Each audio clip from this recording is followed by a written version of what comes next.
De retour après une pause pour nos débats. Franck, bonjour. Eric, bonjour.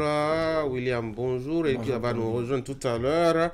Aujourd'hui, c'est le 28 février 2024. C'est la date anniversaire de la clôture des travaux de la Conférence nationale des forces vives de la nation. Cela fait 34 ans exactement aujourd'hui que justement le rendez-vous national clôturait, ma foi, ces travaux. On va parler de ça. On va parler, je dois dire, de ce premier pas, donc, de la proposition de loi de Hassan Sebou de réviser la Constitution. Premier pas engrangé hier au Parlement avec la commission de loi qui a validé l'idée.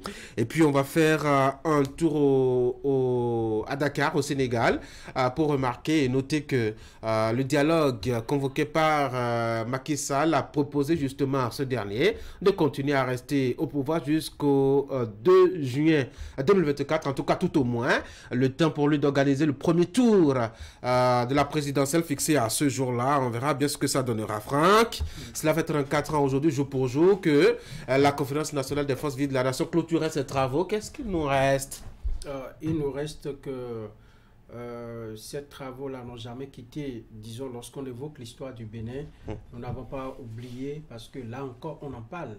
C'est un pan important de l'histoire de notre pays, et il nous reste que le Bénin est en train de faire sa marche, parce que 34 ans après, c'est vrai, il y a eu des hauts et des bas, il y a eu des difficultés, il y a eu disons, des problèmes dans l'application des décisions qui ont été prises à ce rendez-vous qui avait sauvé notre pays, disons, du gouffre. Il reste que nous, acteurs aujourd'hui, acteurs politiques, acteurs sociaux, acteurs de développement, nous savons qu'il y a eu une conférence qui a relancé le pays après la crise de 1989 et qu'à ce rendez-vous, il y a eu des sacrifices. Il reste que les politiques qui sont aux affaires aujourd'hui doivent se remémorer cette période-là, doivent se remémorer cette date, cette historique rencontre-là, pour que notre pays puisse continuer sa marche vers le développement. La principale chose qu'on a pu quand même avoir de ce rendez-vous national, c'est la naissance et l'option donc de la démocratie et le riche. Elle va bien. Moi, déjà, tout de suite, quand on parle du 28 février, la phrase qui me tient le plus à cœur, ou qui me revient souvent à l'esprit, c'est la conférence est souveraine. Cette phrase a été vraiment sensible et jusqu'aujourd'hui, elle traverse les âges. Pourquoi? Ils se sont retrouvés dans une situation qu'on peut qualifier d'impasse, où ils ne savaient plus ce qu'il fallait faire. Le général Mathieu Kérékou, dans le temps, a dit simplement la conférence est souveraine, c'est-à-dire tout ce qui est décidé ici sera appliqué en l'État. Aujourd'hui, 34 ans après, c'est vrai qu'on parle de démocratie, mais est-ce que véritablement nous sommes en train de bénéficier des acquis de cette conférence? Si vous interrogez l'histoire, certains vous diront qu'il y a eu un recul par rapport à la liberté d'expression, par rapport à certains acquis, notamment les grèves et consorts et autres, tout ça, le droit de grève, pardon, sur certains aspects.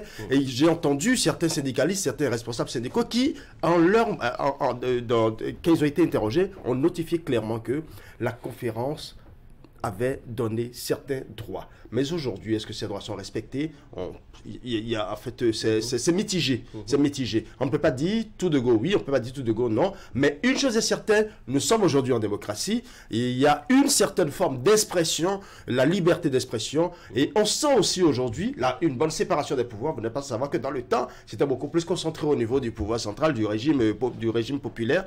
Et aujourd'hui, il y a une sorte de liberté. Mais la démocratie en elle-même, c'est toujours un travail, c'est une quête quotidienne et nous allons continuer après 34 ans. Le paradoxe pour paradoxe, alors qu'on célèbre un peu, je dois dire, la clôture des travaux de cette conférence qui a accouché une constitution, eh bien, il y a un pas qui s'est opéré à l'Assemblée nationale, alors que c'est l'élément central qui nous reste aussi de cette conférence, William. Bon, paradoxe pour paradoxe, oui, ou façon à nous de célébrer cet anniversaire, parce que je suis de ceux qui pensent que ce n'est pas un anniversaire suffisamment célébré. Un nouveau Bénin était né en 90, au sortir de ces travaux, notamment le 28 février. Il y a très exactement 34 ans une nouvelle république du Bénin est née, il avait preuve. Le 11 décembre après, oui, on a eu une constitution qui a établi une nouvelle république et qui a fait d'un Bénin nouveau, qui a fait un Bénin nouveau. C'est un rendez-vous de paix, c'est un rendez-vous où on a rangé toutes les exactions que X ou Y aurait commises dans le passé. On a battu tout cela du revers de la main, on a dit on fait table rase de tout ça, on repart sur de nouvelles bases, on construit maintenant un Bénin dans une nouvelle dynamique, économiquement, socialement. Pour moi, cet anniversaire, en termes de réflexion dans les chapelles scientifiques, dans l'arène politique, je ne vois pas un seul parti politique béninois organiser une rencontre avec sa jeunesse, avec ses militants, avec la relève, ceux qui vont gouverner le Bénin. Je ne les vois pas, peut-être qu'ils ne médiatisent pas ces activités, je ne les vois pas en train de commémorer. Il y a eu le PR, peut-être que je me trompe, qui a fait quelque chose comme cela, je crois, il y a 1 an ou 2. Pour moi, cela devrait être annuel, et tous les anniversaires de la conférence devraient nous permettre... Ça ressemble à une kermesse. Oui, parce que, vous savez, il y a... Oui. Il y a des points de départ. Bon, il y a des points de départ pour moi qu'on n'oublie pas. Et quand on va oublier la conférence nationale des forces vives de 90 au Bénin, on perdra tout. C'est la boussole vraiment de cette jeune démocratie que nous sommes en train de construire. Maintenant, vous dites que le principal élément qui est sorti de la conférence, parce qu'il y a bien d'autres acquis, c'est bien cette constitution. Elle peut évoluer dans le temps.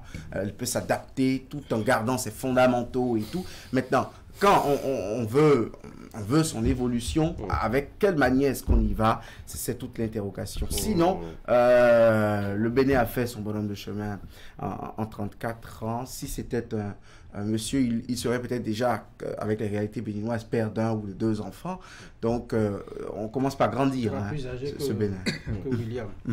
Oui, je l'avoue. Eric, bonjour. Bonjour Tanguy. Oui, on parle du 34e anniversaire de la conférence nationale. C'est aujourd'hui que les travaux finissaient.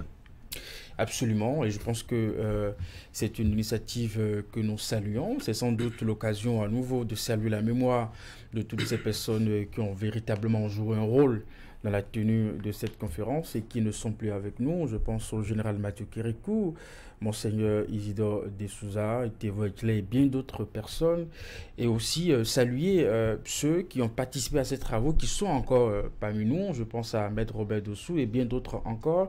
C'est des noms qu'il faut évoquer pour permettre à notre génération, à nous, de savoir que par le passé, ces personnes ont joué un rôle. Vous savez, quand on avait évoqué ce sujet pour ce qui est du démarrage des travaux, nous avions envoyé nos caméras à l'université d'Abomey-Calavi, interroger les jeunes sur ce que ces dates évoquaient dans leur esprit. J'étais un peu meurtri parce que pour la plupart, visiblement, ne pouvaient même pas énoncer véritablement la conférence nationale des forces vives de la nation. C'était vraiment un peu compliqué pour eux. Donc, je rejoins un peu l'idée que William a évoquée. Qu'est-ce que nous faisons de cette histoire? Qu'est-ce que nous faisons de ces dates quand nous prenons nos formations politiques? Est-ce qu'à l'interne, on discute véritablement de ces événements qui ont marqué notre pays, à l'école, dans nos universités? C'est des histoires qu'il faut raconter. Et vous savez, quand on a fini d'apprendre cette conférence à l'école et que vous rentrez à la maison et vous échangez avec les parents, eux autres, ils vous racontent d'autres détails. Comment est-ce que ce moment, le monde s'était arrêté, chacun était dans sa chambre, on attendait véritablement ce qui allait se passer. Pour ceux qui ont participé aux travaux, paraît-il qu'en partant, ils ont déjà fait leurs adieux à leur famille parce qu'ils se demandaient une fois là-bas, on ne sait vraiment pas comment est-ce que les choses vont se passer. Il se peut que ça se passe autrement. Et puis donc, voyez-vous, les murs avaient des oreilles. C'était une époque où quand même, franchement, c'était un moment saisissant, n'est-ce pas, pour notre pays. Alors, ce qu'il nous reste, il nous reste notre démocratie. Ah oui? Vous savez, absolument, même si ça n'est pas du tout l'enfer, ce n'est pas non plus trop, je dirais, ce qu'on peut souhaiter dans le meilleur des mondes, mais ça nous permet de faire notre chemin, ça nous offre une certaine stabilité, n'est-ce pas? Et je pense que dans la construction de façon progressive, il faut souhaiter que les différents acteurs, que ce soit politique et public, puissent véritablement continuer par jouer leur rôle. C'est aussi l'occasion de saluer les différents systèmes politiques qui ont succédé à cette conférence et qui aussi ont joué un rôle de pérennisation, n'est-ce pas, de ces acquis. Je pense au président Nicéphore Soglo, au président Boniyahi et puis actuellement le président Patrice Talon. Allez, mais justement, puisqu'on parle de révision de la Constitution, je dois dire la marche a commencé, Franck. Le Béninois libéré qui a dit ce matin que cela est déjà en téléchargement et à hauteur de 62%, évidemment. La commission électorale, pas électorale, la commission des lois. En fait, vous me distrayez, voilà. C'est le niveau du téléchargement. On va demander au doyen Takou. C'est sur Wi-Fi ou c'est sur... Avec quelle expertise il chiffre le niveau d'exécution. Écoutez, Franck, en tout cas, c'est à 62% de téléchargement dans les murs de Le Béninois libéré. C'est un premier pas de franchi, hein? Oui, c'est un premier pas de franchi et les spécialistes vous diront que ce pas, c'était prévisible. Il n'y avait pas trop match à ce niveau. Lorsque vous voyez un peu la constitution de la commission des lois, ça devrait passer et c'est passé. Je crois que c'est une affaire de régler à ce niveau. Maintenant, le reste, c'est le parcours que la loi va faire par la suite parce que ça va aller en plénière, ça va revenir et ça va faire tout le chemin que ça doit faire. Je crois qu'il n'y a pas encore péril en la demeure pour ceux-là qui pensent qu'il ne faut pas toucher la constitution du tout parce que l'examen doit se faire, les débats vont s'ouvrir autour de cette loi-là. Mais le plus important pour moi, c'est de savoir que la commission des lois a pu faire son travail et que le document va aller peut-être en plénière, on va en discuter et dans ce cas précis, je me dis il faut que les uns et les autres puissent désormais savoir ce que nous voulons faire réellement. Parce que si on a évoqué la question de la conférence nationale dont on a parlé des mérites, dont on a parlé en tout cas des recommandations, c'est parce que dans le temps, chacun a sacrifié un peu de son côté. Si cette loi ne doit pas passer, moi j'ai envie de savoir réellement pourquoi ça ne doit pas passer. Mais ce n'est pas parce que je suis de la couleur verte ou que je suis bleu que je ne veux pas que ça passe. Non, moi je veux un débat véritablement de fond. Ce qui est sûr, le mécanisme prévu par le règlement intérieur de l'Assemblée nationale et tous les textes qui entourent ou qui encadrent ces genres de lois, du vote de ces genres de lois, je pense que le mécanisme est enclenché, le système est mis en branle et à chaque étape, il faudrait que nous puissions faire le débat. Donc on nous dise réellement pourquoi ça ne doit pas passer et que les autres également qui veulent que ça passe, que le débat se fasse parce que à la conférence de 90, c'est parce que les gens ont eu le temps de discuter, d'échanger, de se parler que nous avons pu obtenir ce que nous avons obtenu là. Et le contexte également n'étant pas le même, on doit pouvoir se dire aujourd'hui de quoi s'agit-il, pourquoi nous voulons ça, pourquoi nous ne voulons pas. Moi, c'est ce que j'attends beaucoup plus des députés. William. C'est un long événement à la commission des lois, c'est le train de vie normal de toute loi. Même si la commission des lois rejetait, en plénière, les députés pourraient réhabiliter ce sujet et adopter. C'est la plénière qui est souveraine de l'autre côté. Et toute loi va en commission quelque part dans le fond et peut-être va au niveau des autres commissions aussi pour avis. Donc c'est le processus normal d'une loi, projet ou proposition. Donc c'est de l'ordre normal des choses qu'une loi passe le cap de la commission des lois. Maintenant, le débat se fera en plénière. Je pense que c'est ça que les Béninois attendent le plus. Les Béninois veulent écouter les arguments de part et d'autre, les révisionnistes, les pro-révisionnistes, les anti-révisionnistes, les sceptiques ou les partisans de l'abstention. Voilà, c'est ce qui est le plus espéré en fait sur ce débat. Et tel qu'on a vu depuis le début de cette session extraordinaire, tel qu'on a vu le débat où des prises de position, des langues se délier, chacun défend sa position sur la question de la Commission régionale des droits de l'homme, sur la loi la loi sur l'usu et le taux d'intérêt légal hier. Si les débats continuent comme ça, on aura droit à un bon débat démocratique. C'est pour le bien de notre démocratie et surtout que le jeu démocratique l'emporte, que le meilleur en démocratie l'emporte. C'est un pas de franchi. Je pense que maintenant, nous rentrons dans le vif du sujet. Le débat aura certainement lieu en plénière et puis on aura certainement à nouveau la position des uns et des autres sur cette proposition de loi qui porte sur la modification de la Constitution.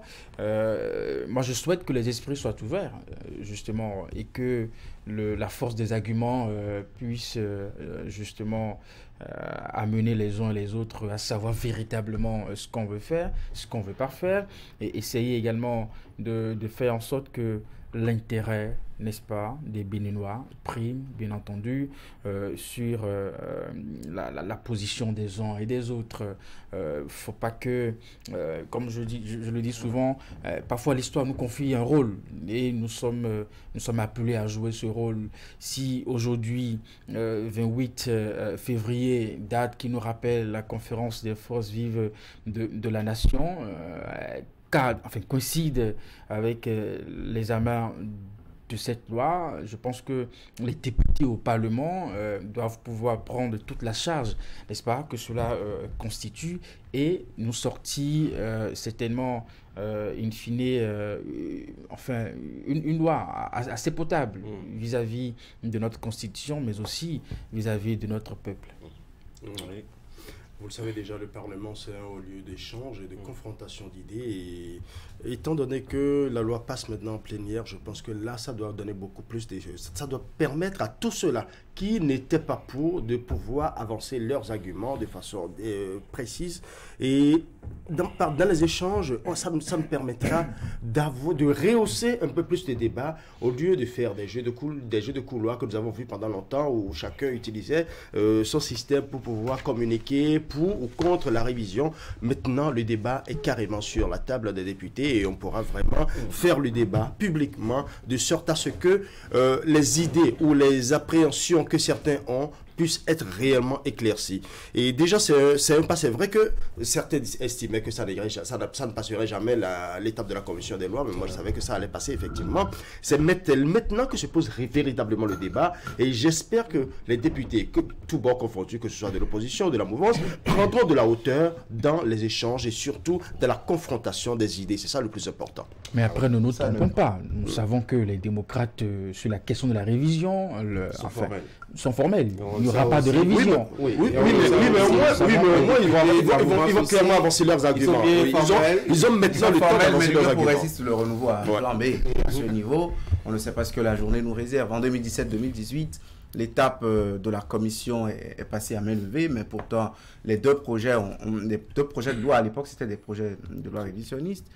Les deux ont échoué. Donc, ce cap de la commission n'a aucune incidence sur le devenir de la loi. Ce n'est pas une carte blanche donnée ou non. Parce que la commission des lois est la première commission. C'est la C1, comme ils aiment l'appeler les députés dans leur jargon. C'est le filtre premier de toute proposition de loi ou de projet de loi. Donc là-bas, le débat est beaucoup plus technique. Ils sont Union progressiste, le renouveau, les démocrates, bloc républicain dans la commission, mais ils sont beaucoup plus dans leur peau de spécialiste des questions de droits de l'homme, de l'administration et surtout des questions juridiques dans cette commission et c'est beaucoup plus fin, c'est un travail beaucoup plus technique. En tout cas, on verra ce que décideront les élus du peuple. C'est à eux de parler. On verra ce que ça va donner lors de la plénière. On va passer les frontières nationales pour aller voir Macky Sall et ces 2 mois, en tout cas, de prolongation proposée par le dialogue national et le riche. Le premier tour, au terme du dialogue national de 2 jours, pourrait venir le 2 juin prochain. Ouais. Macky Sall l'avait déjà dit que approximativement, ce sera soit en juin ou en juillet. Le dialogue national du lundi et du mardi ont prouvé une fois encore que l'étape, en fait, la date de décembre 2024 qui était prévue a été complètement rebattue. Et maintenant, on se retrouve au 2 juin. C'est une manière déjà de reconnaître que, au-delà de tout ce qui se dit, on peut faire les élections, on peut tenir ce scrutin dans les délais. Le problème, c'est ça au niveau de la transition. Parce qu'il y a une commission qui estime que pendant tout ce temps, c'est-à-dire entre le 2 avril et le 2 juin, Macky Sall doit assumer la transition. Est-ce que l'opposition sera d'accord avec ce qui va se passer? De ce qui est certain, le Conseil constitutionnel connaîtra du dossier et va dire le Conseil constitutionnel. Bon, pour l'instant, moi je pense que le Conseil constitutionnel peut accepter parce que déjà le Conseil constitutionnel a déjà reconnu aussi que de façon technique, on ne peut plus faire les élections en février dernier. Donc, le 2 juin paraît le plus probable. Maintenant, c'est au niveau de la transition que le Conseil constitutionnel peut dire, essayons quand même de maintenir, parce que c'est la sauvegarde de la paix qui est le plus important. Absolument, Eric. Vous savez, un peu comme le disent les Ivoiriens, quand c'est gâté, c'est gâté. Ouais. Nous savons que avec ce dialogue, on tente de sauver les meubles. On veut colmater les brèches et puis sauver ce qu'il faut sauver et continuer. Je pense que ce contexte doit pouvoir amener les différents acteurs à savoir faire des concessions. Moi, je trouve que les propositions qui sont faites au sortir de ce dialogue sont réalisables. Voilà, je trouve que la date de 2 juin n'est pas trop exagérée. Ça peut rapidement laisser le temps de relancer la machine où elle était arrêtée. Ça permet aussi de ne pas rentrer dans la saison pluvieuse, un peu comme ils l'ont soulevé. Je pense aussi qu'il y a aussi la fête de Ramadan aussi qui a été prise en compte. Donc, c'est réaliste. En même temps, comme je le disais hier, nous savons que nous sommes dans une situation particulière au Sénégal. Et je pense que si Macky Sall quitte le pouvoir le 2 avril. Et donc, nous avons enfin une vacance de 2 avril jusqu'en juin. Qui va gouverner? Qui va gérer le Sénégal? En tout cas, pour le dialogue national, nous savons que c'est vrai que tout est parti de cette décision et puis tout ça. Ne commettons pas les mêmes erreurs pour pouvoir créer un autre problème plus grand que ce que le Sénégal traverse aujourd'hui. Je pense qu'un État sans un président sur cette période serait préjudiciable, n'est-ce pas, aux Sénégalais. Hein? Et donc moi je pense que le dialogue a proposé que Macky Sall puisse rester, gérer la transition jusqu'aux élections de 2 juin, le temps pour lui de faire la transition. Je trouve aussi cette proposition pertinente. Je pense qu'après, ce sont des propositions qui seront déposées sur la table du président, à lui d'examiner et de voir si ça lui convient ou pas, ou de soumettre ça également à la Cour, et puis on verra bien la suite. Si ça passait devant la Cour et que la Cour valida, William, c'est Macky Sall qui en sort gagnant, hein, 2 mois de gruger, 2 mois de rogner. En tout cas, c'est beaucoup mieux que décembre. Du scénario ultime. Non, Eric, moi je ne suis pas de ceux qui pensent qu'un jour sur un mandat présidentiel en vaut la peine. Hein. Et que ce soit en décembre ou que ce soit le 2 juin, on aura violé l'intangibilité du mandat présidentiel de 5 ans qui est prescrite dans la constitution sénégalaise et qui relève de la jurisprudence de ce même conseil constitutionnel sénégalais, parce qu'on sait que ce pays a eu une histoire par rapport aux histoires de mandats de 7 ans, de 5 ans, ainsi de suite. Et leur constitution est claire, dans aucun scénario au monde, la constitution, le mandat présidentiel d'un chef d'État au Sénégal ne doit aller au-delà de 5 ans. C'est intangible et c'est mis comme tel dans leur constitution. Et de deux... Ça, c'est dans l'ordre normal des choses. Et l'ordre normal des choses est encore en cours. On n'est plus dans ce cas. Quand on a fini de dire ça, on reconnaît que le Conseil constitutionnel a rendu une décision très importante en mi-février. C'est bien la décision qui dit que le mandat de Macky Sall, ça finit le 2 avril. Aujourd'hui, je serais très étonné que le Conseil constitutionnel valide une proposition comme celle-là. Parce que, en fait, ce sont des propositions, le dialogue a débouché sur des propositions. Il faut qu'en Conseil des ministres aujourd'hui, Macky Sall accepte d'abord les conclusions du dialogue. D'abord, en premier, l'organisation de la présidentielle le 2 juin. De deux, l'assurance de la transition qu'il maintient pendant ce temps. Je suis d'accord qu'ils ont la ruse de Macky Sall et de ses proches dans ce dialogue se trouve au niveau de l'article de la Constitution qu'ils exploitent, qui dit que le président doit rester en poste jusqu'à la désignation de son successeur. C'est très intelligent de respecter une partie de la loi, mais c'est très intelligent aussi de ne pas voir qu'il est intangible dans leur Constitution de toucher au mandat présidentiel. Si Macky Sall validait ces propositions, on comprendrait qu'en fait, le débat n'a finalement pas évolué. On a utilisé des subterfuges, des machinations politiques pour trouver un contournement parfait à la décision du Conseil constitutionnel et à la crise qui se préparait. On a réduit quand même de quelques mois. Même si c'est d'un seul jour que vous ajoutez. On a un constitutionnaliste béninois qui a dit « Amenez les meilleurs juristes de votre camp, les meilleurs constitutionnalistes de votre camp pour qu'ils viennent me confronter, pour qu'en matière constitutionnelle, nous fassions le débat de savoir si on peut ajouter une seconde à un mandat présidentiel. » C'est pour dire en fait... Chez nous, on veut retirer 2 mois. Donc, on parle du Sénégal. D'accord. et donc... Sur ce point, je pense que le Conseil constitutionnel, si Macky Sall l'approuvait, serait vraiment attendu. On verrait sa constance dans les décisions, parce que le schéma le plus probable, si techniquement les institutions sénégalaises ne peuvent pas organiser les élections avant le 2 juin, c'est que la transition doit être remarquée après le 2 avril pour que le président de l'Assemblée nationale prenne le pouvoir. C'est ce qui est plus démocratique, ce qui est plus clair, au lieu de cette ruse de voir encore Macky Sall, président hors délai constitutionnel. Ça donne des mots de tête à qui, en tout cas. Oui, Franck. N'oubliez pas d'où on est parti dans cette situation. On était au seuil de la campagne électorale, à la veille de la campagne électorale, quand on a fait passer une loi à l'Assemblée pour dire attention, il faut annuler les choses, il faut reporter ça à une date ultérieure, et ainsi de suite. Le Conseil constitutionnel est intervenu, a remis en cause cette loi qui est votée et a dit d'organiser l'élection dans les meilleurs délais.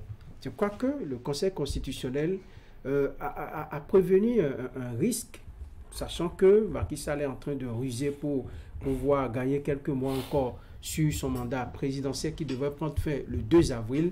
Et donc, il ne fallait pas trop le compresser pour qu'il sorte encore d'autres cartes. Et je crois que le Conseil constitutionnel a bien vu lorsqu'on dit dans les meilleurs délais.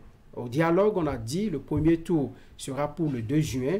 Et donc, moi, je pense que ça donne une marge à Macky Sall qui, visiblement, voyait la fin un peu trop brusque. C'est l'analyse que moi, je fais. C'est-à-dire, le 2 avril était à la porte.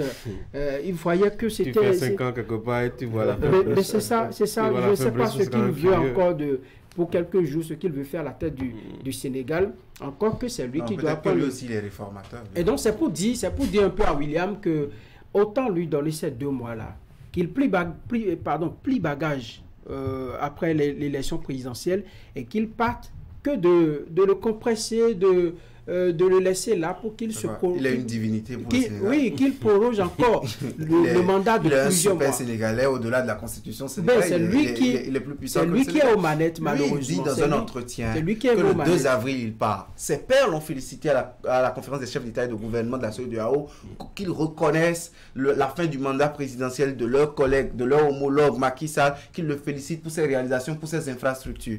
Et en Conseil des ministres, il viendra valider une proposition. Non, il faut que d'un sursaut patriotique, pour une fois, ils disent « Oh, cher monsieur, vous avez été très généreux, mais un très bon patriote. Je l'ai dit, je réaffirme, ma parole est une parole d'État.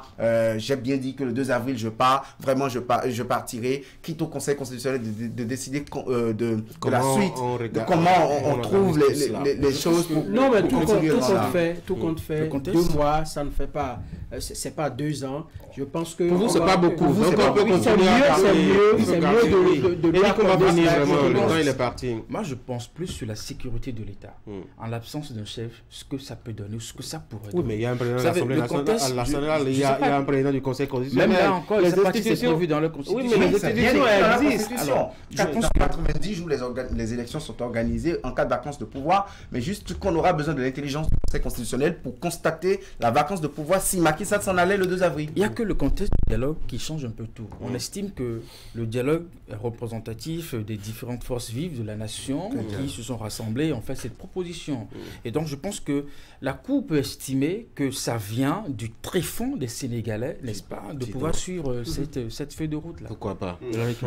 Une chose est certaine, techniquement, on ne peut plus organiser les élections avant le 2 avril. Donc, les élections ne peuvent que se tenir dans une période relativement de 90 jours tout au moins. Et là, quand on parle du 2 juin, je pense que c'est assez raisonnable. Maintenant, le véritable problème, c'est que Macky Sall, effectivement, lui-même, il a dit qu'il part le 2 avril. Le 2 avril, est-ce qu'il est vraiment partant? Est-ce qu'il va accepter la proposition de la commission qui lui demande d'assurer la transition? Pour l'instant, la proposition est sur sa table. Il va le dire. Non, c'est vrai que ça va l'arranger, personnellement. Mais le problème, c'est que le problème que nous devons le plus voir maintenant, c'est la sécurité du Sénégal. Tellement ils en ont pâti qu'il faut maintenant passer à autre chose. Si les 2 mois peuvent permettre de résoudre ce problème et de passer à une autre étape, je pense que l'opposition peut faire ce sacrifice-là. Ce serait un antécédent terrible, certes, mais c'est mieux de passer. C'est Abdoulaye qui a ouvert cette histoire de révision de la Constitution pour Nouvelle République. Et ça a commencé en Côte d'Ivoire, en Guinée, dans plusieurs autres pays. Si le Sénégal inaugure encore une fois une bêtise constitutionnelle comme une prorogation de mandat tacite, à la fin, on crée des embuscades pour se rallonger quelques jours, ça va faire encore cas d'école dans beaucoup de pays. Et cela montre toute l'innocence dont s'est revêtu Macky Sall à un certain temps. Quand le Conseil constitutionnel a pris sa décision, il est devenu tout de go démocrate parce qu'il savait quel plan il préparait. Attention à ne pas réinventer les États. Les États-Unis ont perdu des chefs d'État en poste, mais on continue d'être États-Unis. Hein? Il n'y a pas un seul pays qui va s'écrouler parce qu'un seul homme a quitté sa tête. Ils ne sont pas même les pères fondateurs de cette république-là sont décédés. Et il y a eu d'autres présidents après jusqu'à... Moi, je voudrais finir sur ce sujet très rapidement, Tanguy, en disant que, en fait, le dialogue national n'est pas le peuple souverain qui a investi Macky Sall en tant que chef d'État. Et c'est très important. Merci beaucoup pour les démonstrations. Je vous souhaite de passer une très bonne journée. Mesdames et messieurs, vous allez suivre ce que je ne comprends pas et la revue de presse juste après. Moi, je vous souhaite de passer une très bonne journée.